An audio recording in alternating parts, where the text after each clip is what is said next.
Alright, so I'll probably just hop into it. I'm gonna have a little slow-mo trailer of the Mario movie in the background. If you're trying to avoid any discussion on this movie, leave now before I talk about the very... there's not a whole lot to talk about, but last warning. So, I thought it was a really fun museum that I walked through in the movie theater. It's like I was really in a museum. I liked the Mario movie. It came out like yesterday, I believe, so it's already grossing pretty well. I mean, there's a lot of opinions I think you probably already heard, which is it's an Illumination movie, so they use the top 5 licensed songs of the last 10 years. And it'll definitely make your eyes roll when it happens. But I think if you accept the premise that it's an Illumination film and it's tailored to kids, and you don't set your expectations way higher than that, it's fun. I think I liked the movie. I'm not gonna sit here and trash on it. I will say I felt like the movie really just wanted to fill its visuals with like background, like, oh, there's a power-up in a little toad stand. But the movie moves so quickly from setting to setting, you don't really have any time to digest it. And this might just be sort of a thing that all modern movies do, but it feels like it wants you to watch it multiple times. So it stuffs a bunch of stuff in that there's no way you're going to notice on the first watch, because you have to pay attention to the character animation and vaguely the story. You could probably ignore the story, just look at the background the whole movie, and still have a good idea of what's happening. And it definitely emulates, like, watching a compilation of video game cutscenes. It's not exactly a raising compliment, but that's what it felt like. It wasn't offensive. I didn't feel like... In a world of balls, this movie does not dribble, it just rolls the ball. But it doesn't step on it, and it doesn't deflate the ball. It just sort of rolls it to the end. And you watch this ball roll, and you're like, alright, it certainly got there. There are a few moments that I won't describe, but there were a few pretty cute, memorable moments between characters. I mean, their personalities are more or less intact. They didn't do anyone too dirty. If anything, I think they underutilized a few characters, which I'm sure if you see the movie, you'll be able to easily recognize by the end of the film, who probably deserved more screen time. I probably shouldn't have gone with the balls analogy, because that's all I see on my screen now, but I think it illustrated how I feel pretty well. The voices didn't set me off too much. They definitely knew about the reaction people would have to Chris Pratt playing Mario. So they have a couple of winks and nods to that, which softens the blow. I didn't feel... I have a pretty active imagination, and there was a lot of points in the film where I was just... In my head, I was hearing, like, the Super Mario Bros. Super Show voices. I was hearing any other version of those characters in my head. But it's pretty serviceable. Chris Pratt... So based on the interviews he did prior to the movie, he really gave this impression that he doesn't know a single thing about Mario. Talking about stomping Koopas, which I don't even think you could stomp in the original SMB1. But I don't know. I feel like they didn't really show his Mario well in the trailers. I mean, they definitely cut up the lines, so like in the trailers he says stuff in places that he does not say stuff in the movie, which makes it seem a lot cheesier and less authentic. He did an okay Mario. I might have a little minute at the end of this.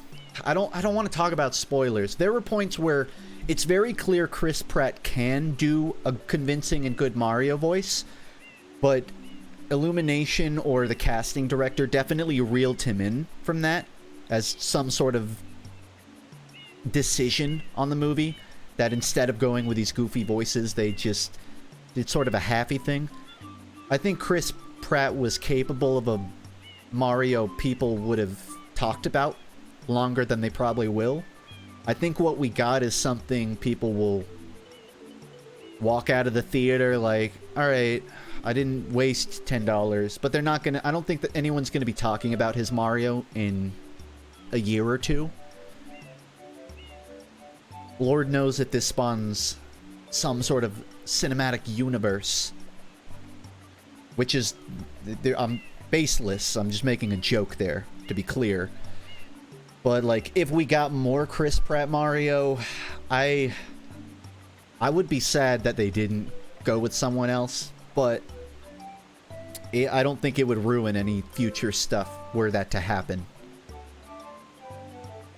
And it's not a spoiler. It's already been sort of confirmed that Charles Martinet voices some stuff. He does stuff in the movie, and I was glad that they utilized him in some way, even if he wasn't playing the Mario. It was cool that he at least got a paycheck in some way at the end of this.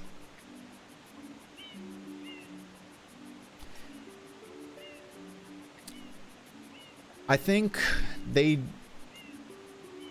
as I said earlier, they were trying to pump every scene with 20 background gags. And I think still at the end of the movie, there were a couple moments where I was like, what? Surprised that they didn't reference a game or a, you know, secondary background character that totally would have made sense somewhere. What are your thoughts on Jack Black's role as Bowser? I think, I think Bowser is such a barren villain.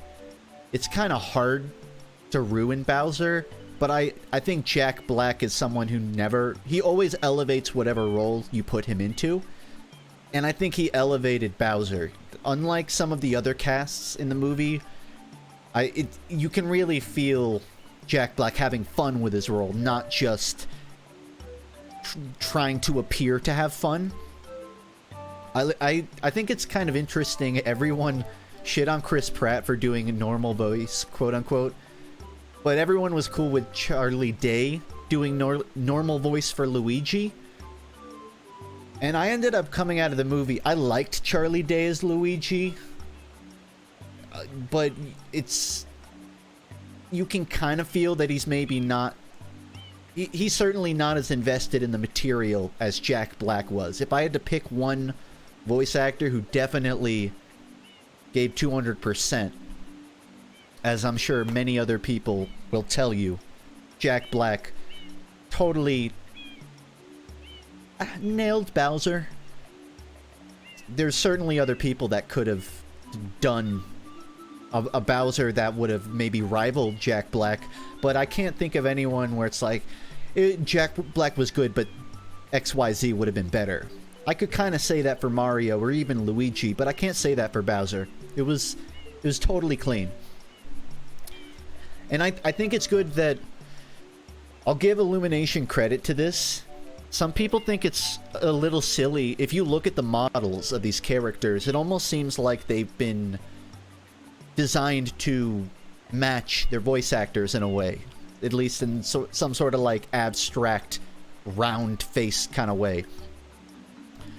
Like if you look at Luigi, there's a couple of aspects of Charlie Day's sort of tired eyes there. If you look at Mario, I guess Mario is more generic looking, but I say this because with Jack Black, Illumination really utilized Jack Black as a person. I don't think they just wrote... The thing was with Bowser in the games, he's a functionality villain. It doesn't really matter what his lore is. You just know he's there to create conflict. So in this movie, they let Jack Black do some singing. They let him really hit a lot of different emotional angles with Bowser that you don't really see in the games, but you see from Jack Black acting all the time. It's pretty clear they wrote these characters a little bit with their voice actors in mind. At least Jack Black. Maybe not so much the Mario Bros. But definitely, Jack Black had an influence on this movie at a scripting level. You can kind of feel that. Did I mention this movie resembles Jack Black? But yeah, and there are a lot of other great voice actors in this. Keegan Michael, his last name, and I don't remember who does Peach, but they did fine. Yeah, I'm sure you'll figure out if you watch the movie how well a lot of these characters utilized. But yeah, my biggest gripe was the movie was really just the use of modern day music. I know it's an easy take, but there were just so many moments where it would have been way more fitting to have a song made from scratch for that scene, or at least something that was a bit more thematic to the setting. But instead, they just went to their top 20 library. And I think the biggest sort of narrative flaw in the movie is the entire thing is clearly an advertisement for Mario Land, for Nintendo Land, the amusement theme park they're doing. You could really feel that, especially just the way they would move setting to setting, and they wouldn't really let the plot progress in an area. It was a world tour of Mario locations, and especially the way they'd use the camera sometimes. They would put the camera from like a Mario first-person POV. I mean, you can tell from the trailer on screen that like they have go-karts to represent Mario Kart, right? And there's a Mario Kart ride at the amusement park. There, you can kind of connect the dots. It's when a lot of those scenes come up. If you've been to Nintendo Land, I haven't. I imagine you're gonna deja vu a few times of like, oh yeah, they're definitely trying to get people to go play this ride or ride this ride.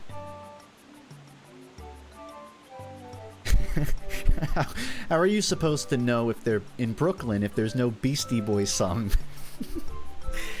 That one, I rolled my eyes a little bit, but that wasn't even the worst compared to some of the ones later in the film. Yeah, it was fun. It's a movie that wants you to watch it multiple times to get the Easter eggs, but it's not a movie that is narratively interesting enough to warrant watching twice. You're watching this twice because you're one of those people. You're I don't know, like a Saber Spark type that makes YouTube videos dissecting what happens in these movies, but that's not a riff on YouTubers that break down these things. But I just mean, for the average person, I think you're gonna watch it once, think, okay, that killed an hour and a half.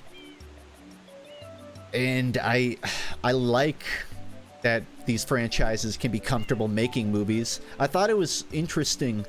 This is quote-unquote Illumination's like biggest budget movie to date, I think, and it was like 100 million, which isn't even that much for these kinds of movies. Puss in Boots was 110 million, and that movie felt like it wasn't a Shrek movie in budget. There was a lot of love, but the production wasn't crazy. I mean, it clearly was, but 100 million almost seemed low for this kind of movie. Like Buzz Lightyear was like 200 million. But I don't think it matters because they're going to make quadruple that. They probably already made quintuple. They made 500 million in the last day or two.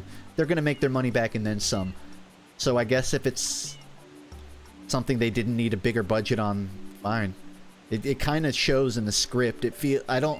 I don't remember if this movie ended up in development hell. I don't recall it getting delayed. It seemed like it was pretty straightforward. Like, there's going to be a Mario movie.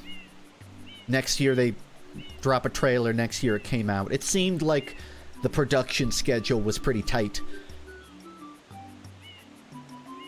And I will say I read like a few interviews with Miyamoto, and other than seeing a really funny quote from a direct where he called himself Mario's dad, it made sense when he said in a recent interview, he sort of reiterated what he's always done with Mario, which is that Mario's not a character. Mario is an everyman that you're supposed to see yourself through.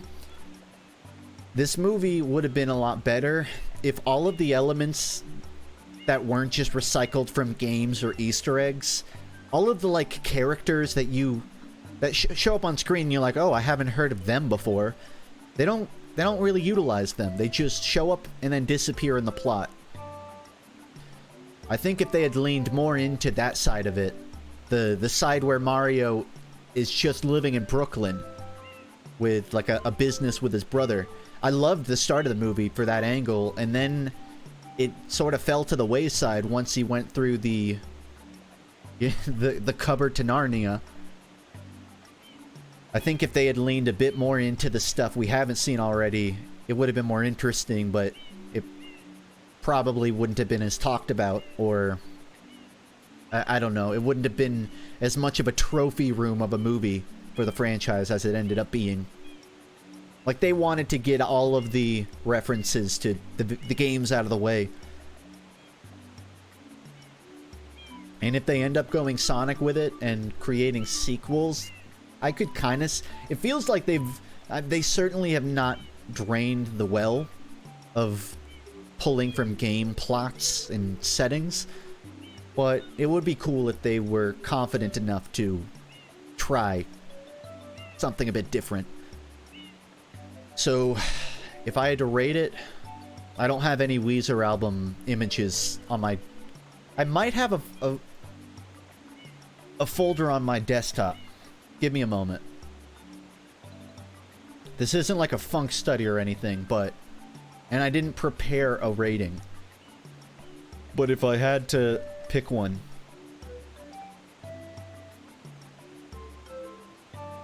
Am I really gonna go with that?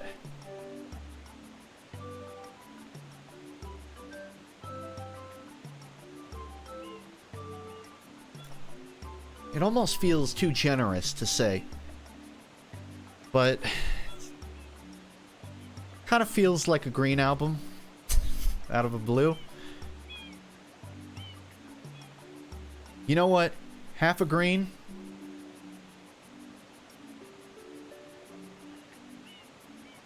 half a Van Weezer. Maybe like a quarter Van Weezer. There's a few good songs off that album. Because no one talks about them.